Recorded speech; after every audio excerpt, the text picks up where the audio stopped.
Hello, and welcome to North Coast Journal Preview. This is a show where we take a look at the current edition of the North Coast Journal. And as usual, I am joined by news editor Thad Greenson and arts and features editor Jennifer Fumiko Cahill. Welcome, guys. Hey, Matt. Hey, Matt. How you doing? I am doing pretty darn good. The sun is shining, the birds are singing, and I'm sitting in for Dave Frank, who is away from the microphone today, but I'm glad to be here with both of you. Glad to have you. Yeah. Well, let's crack on and take a look at what's on the cover of the North Coast Journal this week. This week's cover is actually very cool, and I mean, they're always cool, but extra cool because it crosses a bunch of things that are interesting to us in kind of one story. L.L. Kestner, who writes a lot about art for us, covered this piece that straddles kind of the art world and the world of like social issues. So this is an exhibition that is happening at the Morris Graves, and then there's going to be some stuff happening at the Ink People. But the general vibe of this project, it's called Field Guide to a Crisis. And they've produced a book, they've produced posters, video tutorials, and things like that.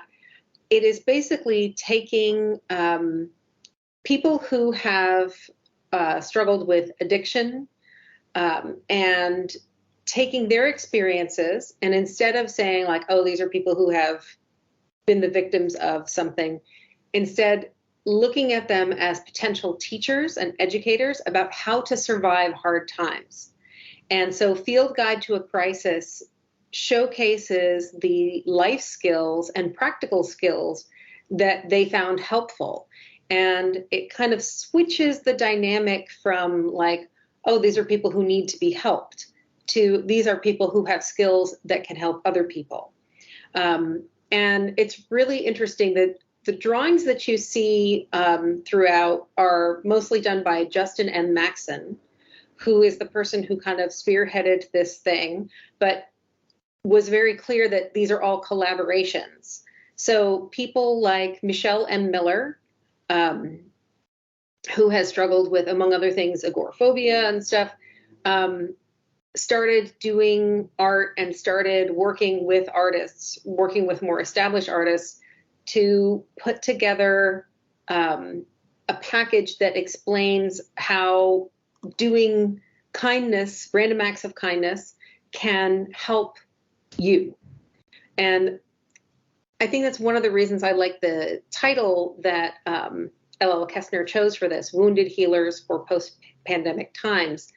L.L. goes into this Jungian concept of, I know, we're back in college. The Jungian concept of someone who, Chiron, who is struck by an arrow and is given the power to heal other people. And I think we've all known somebody like this in our lives, right? Somebody who's really been through it, but somehow is able to help other people. Sometimes our bad experiences give us kind of a toolkit to give to other people and to help other people through similar crisis. And so with this idea, and LL traces how those ideas translated into things like Alcoholics Anonymous, Narcotics Anonymous, and into an art movement. This idea is really kind of wonderful for Eureka because we are, we're an art community.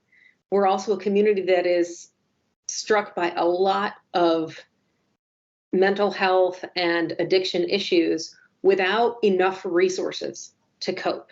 And all of our efforts thus far in being able to find money, outside resources, other things to help people have always been kind of stymied at some point or another. So it is really kind of a wonderful idea to shift the paradigm and make this a thing where, like, okay, who are people who are in recovery, people who are grappling with addiction, and what can they teach us? And honestly, having come out of the pandemic, as much as we're out of it, I need help. I don't know about the rest of you, but I could use some help in the crisis. Where do I sign up? Yeah. And as I found myself looking through the different sort of poster images for the different sections and looking through some of the skill sets, some of which are as simple as, how to make a torch out of some random scraps. Right. In case you're ever like on the street. To things like, how to begin to meditate, how, these kinds of things, how to grapple, and there's one that was about taking care of yourself before things get overwhelming. And they're all really good advice. And they're the kind of thing where, it's easy to say, live, laugh, love. But when it comes to the nitty gritty of really surviving emotionally hard times, these folks are pulling no punches and they are telling no lies. So it's really a lovely project, and it is going to involve some workshops, and you can see details about that in the story, where people are going to come in and actually be able to learn some skills and apply, and maybe even figure out how to take what they know and teach other people. So it's a very, very cool situation, and I hope everybody can go see the exhibit. Also look at it online. There's a link you can see. If you go to fieldguidetoacrisis.com, you can look at all the pieces as they're together, not in a bound book, of course, but in digital form. And it's really something. Yeah, what I found really interesting about this is the intersection between arts organizations and mental health. You don't really think of it as a natural connection, but really it kind of, it makes a lot of sense. Yeah. And art has, long been a form of therapy, but also, just kind of an outlet for the soul, right? Absolutely. And a place for us to deal with heavier things than maybe other kind of formal designated areas in our life. Art is the chance to kind of sit with our feelings a little bit and sit with our experiences a little bit. And so, yeah, I definitely see there's an interesting link there and a lot of opportunity. Well, it's a great story, and I suggest people pick up the book, take a look at it. It's really a great feel-good story, and we need as many of those as we can possibly get. So thanks for telling us about that, Jen. So let's move on. Let's move on to Thad. Something maybe. Some of it good news, some of it not so fun, but let's flip over to the news beat and talk about that. Yeah, so Jen was actually the primary writer on an editorial we ran this week, celebrating some wins for the journal. That we found out over the last couple weeks that the California Newspaper Publishers Association has awarded the journl a variety. Do you know the final count, Jen? I do not. That was 8. 8. Wow. 8 California Journalism Awards in a variety of categories. Congratulations. Yeah. Yeah, it's always exciting news, and it's these contests are judged by our peers, editors, writers, and graphic designers at other papers, and so it's always nice to get the recognition of your peers. Way to go, guys. The reason that I am the primary writer on this editorial is because Thad is terrible at bragging. Let me tell you what all we brought in. For one thing, Thad, the story that he did on the Schneider permit saga is one of the stories that got a second place in coverage of local government, which is, of course, it's one of the things that small newspapers do. So we're really proud of that. Also, his Title IX story, which talked about issues at the CPH basketball and the Title IX department and how a student complaint was handled, got a really rave review and also took in first place for in-depth reporting. So congratulations, Pat. Kim Ware's Condor story, the Coming Home story, won third place for feature story. And again, prayers up for the condors, no avian flu. We'll come back to that. Linda Stansberry, who has been writing about the awful, awful things surrounding skilled nursing homes and skilled nursing facilities in Humboldt County, from patient treatment to sort of the corporate scamminess and the extensively hard to understand Byzantine financial setups that are set up that way on purpose so that they can kind of make money off of themselves. The judge who awarded her first place for the investigative reporting in our circulation category mentioned how fantastic it was, a job of digging and taking apart not only wrongdoers, but also a system that allows it. And that story actually also won third place in the overall, so all categories, including places like, competing with places like the the LA Times, which won the first place in that category. And they have like a dedicated news investigative team that like works for a year on a project. We just got Linda. So cheers to Linda for that. I was going to say, I wish I could say surprised, that I'm surprised that the journal is honored this way, but I'm not a bit surprised.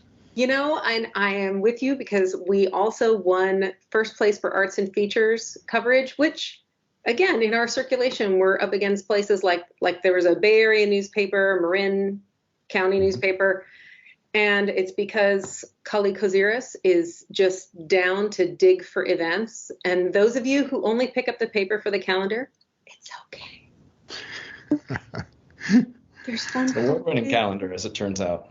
Yeah, and we also have really great freelance writers, and they all contribute to the fantastic coverage.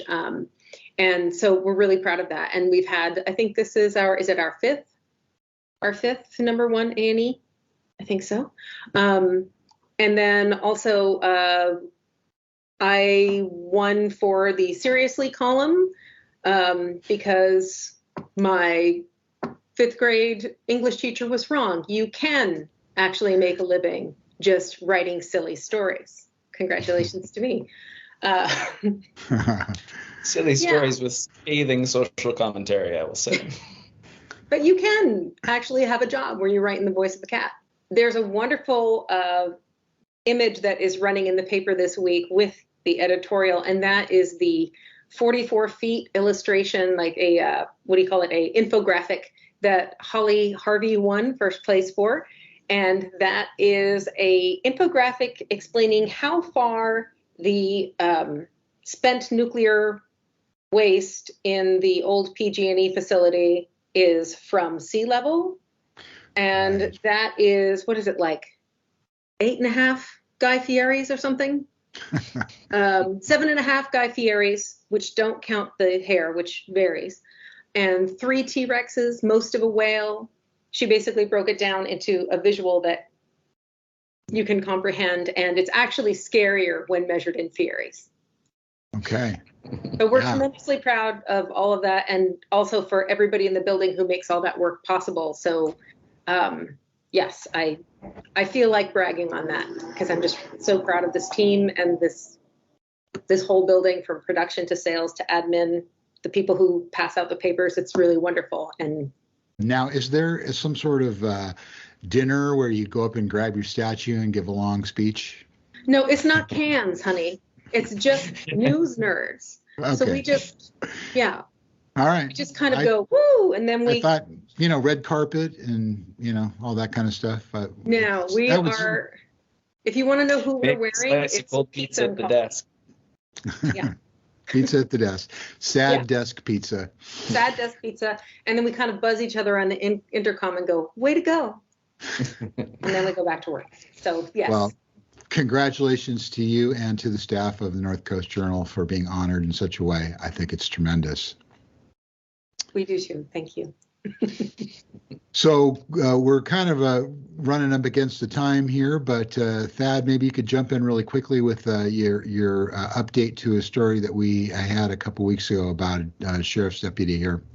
Yeah, just real briefly, as you said, a few weeks ago, we ran kind of the product of a years-long investigation by the Journal looking at honesty and integrity issues with a single Humboldt County Sheriff's deputy, as well as kind of a pattern of violent interactions and escalation. And we just reported this week that kind of in the aftermath of us publishing that story, the Humboldt County Public Defender's Office has launched a review of all criminal cases it handled that involved this deputy as a arresting officer or a principal witness, reviewing those cases to see if they hinged on Deputy Soth's word, if he was a significant piece of evidence in the cases, and therefore whether there's appeal issues or potentially room for folks to withdraw pleas that had injured them in cases. And he also the public defender also informed us that the district attorney's office is similarly reviewing active cases and has already dismissed 2 involving the deputy. Wow. Yeah, and I think then when there was like 4 also under review at the moment, is that what I took away from that? Yeah. Yeah.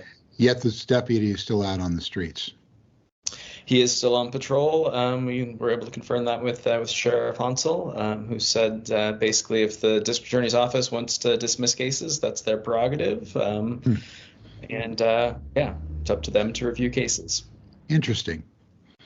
Okay, well, thanks for updating us on that. You can find out more about it in the Journal.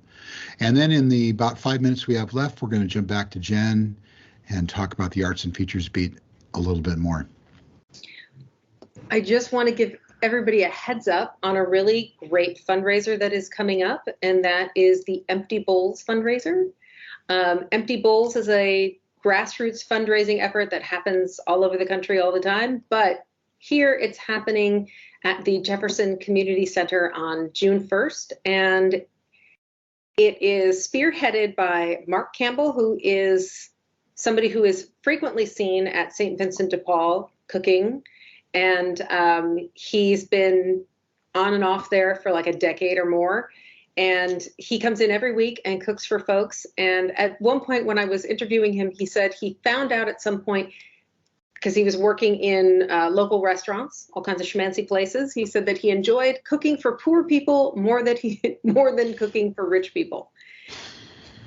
He's also a ceramicist. And so this fundraiser is kind of right up his alley. It involves a sale of local bowls, people who locally and internationally make handcrafted ceramic bowls and then donate them to the cause. And those are available for sale while you are enjoying a dinner of 20 different restaurants' soup contributions. Wow. All you can eat soup, bread from Brio and Ramon's and North Coast Co-op. And it's just a lovely gathering for a really good cause to help the St. Vincent de Paul dining facility help feed more people in need. Now, do you buy the bowl and they fill it up for you, or is that a separate sort of thing? So that's how a lot of them run, but this one actually allows you to choose your bowl. So the bowls will be for sale separately, and that also means you get more than one bowl if you want. Wow. So it's all you can eat soup, all you can buy bowls. I love ceramic bowls too. So this is a win-win. Winner, winner, chicken dinner, as we say. Although it may not be chicken. It may not be. There will be vegetarian options, I hear. Nice. Excellent. So we've got about 3 minutes left. Does either one of you want to jump in with anything else that you've been covering? Sure. This week we also have a wonderful story from Kim Weir about kind of updating us on the condor reintroduction project on the North Coast, and specifically concerns about avian flu outbreaks in condor populations. This has been an issue elsewhere, not yet in California, fingers crossed, but the Yurok tribe and its partners are trying to get some protocols in place, including isolation shelters for the condors, who embarked on, I think, a $42,000 fundraising campaign to make that happen. In the event that one of these birds does test positive, they'll be able to keep them in isolation and protect the rest of the population. So I encourage everybody to check out that story. And then we also got news right as we were going to press on Tuesday that we have some new residents who have arrived at the Sequoia Park Zoo, two adorable black bear cubs. And I mean, whether or not you go on there and check them out, I strongly encourage folks to pick up the paper to see the photo of little Thule, who is about the cutest thing you will ever see. And they've completely revamped the habitat, too. It's a much different scene than the bear exhibit of, 10, 15 years ago.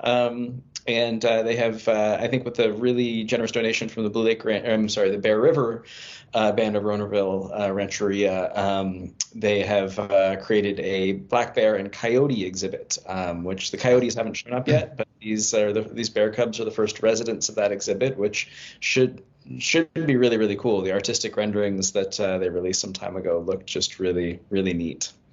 Fabulous. And then in about 90 seconds, maybe you could talk about there's the CSU Title IX audit. Yeah, actually, as we speak, our reporter Ollie Hancock is watching the Board of Trustees meeting where this is being discussed. But we've reported a couple times about Title IX issues at Cal Poly Humboldt and a CSU system-wide audit that they'd hired an outside law firm to conduct. And so that audit is complete. And today the auditors are releasing their findings of their investigation to the CSU Board of Trustees, after which each of the CSU's 23 campuses will be tasked with coming up with kind of implementation plans to make sure the rubber meets the road as far as the audit's recommendations. Well, stay tuned for details on that. More on that next week. Well, that's about all the time we have for the North Coast Journal preview this week. You can find the North Coast Journal on newsstands now. You can also find it 24/7 online at northcoastjournal.com. Thad and Jen, thanks so much for being here, and we'll see you again next week.